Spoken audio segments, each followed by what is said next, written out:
Ako si Doña Victorina de los Reyes, isang babaeng mataas na lipunan.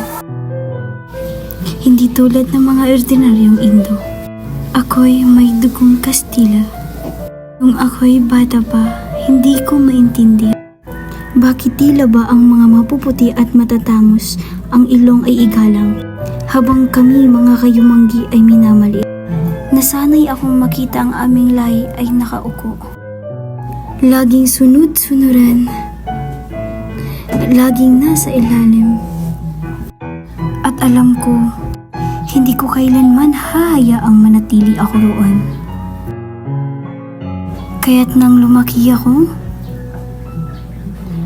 ginagawa ko lahat upang makalayo sa pagiging isang hamog ng Pilipinas. Pinapaputi ko ang aking balat, ginaya ang kilos ng mga Kastila, at pinili kong pakasalan si Don Toribio, isang dayuhan, upang madagdagan ang aking pangalan ng bigat at dangal, Doña Victorina de los Reyes. Hindi ba't kahit taas pakinggan? Ngunit, bakit kahit anong gawin ko, hindi pa rin sapat?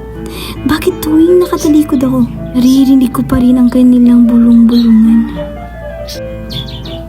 Isang Indian na papanggap. Sabi nila, nakikita ko sa kanilang mga mata. Hindi ko kailanman magiging isa sa kanila. Sa kabila ng aking kolorete, sa likod ng aking piking buhok, isa pa rin akong Filipina na kanilang paningin. Ngunit hindi ako papayag. Hindi ako babalik sa pagiging hamak na babae. Gagawin ko ang lahat upang manatili sa taas. Kahit isang ilusyon lamang ang lahat na ito. Ako si Doña Victorina. At mas pipiliin kong maging huwad na Kastila kaysa sa isang tunay na Indio. Hindi nila ako maintindihan. Akala nila, isa lamang akong katawang-tawang tauhan. Isang Indyong nagpapanggap. Isang babaeng nahuhumaling sa ilusyon ng kapangyarihan. Pero hindi nila alam. Ito ay labanan. Isang digmaan laban sa kahihiyan ng pagiging nasa ibaba.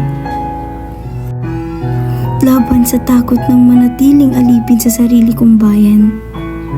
Araw-araw, nagsusuot ako ng pinakamurang saya.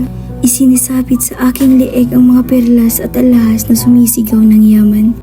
At nilalagyan ng makakapal na kolorete ang aking muka. Bawat galaw ko, bawat salita ko, dapat walang bahid ng pagka-Pilipina.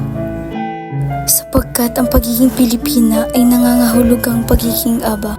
Ako si Doña Victorina, ako ay nagpapaalam.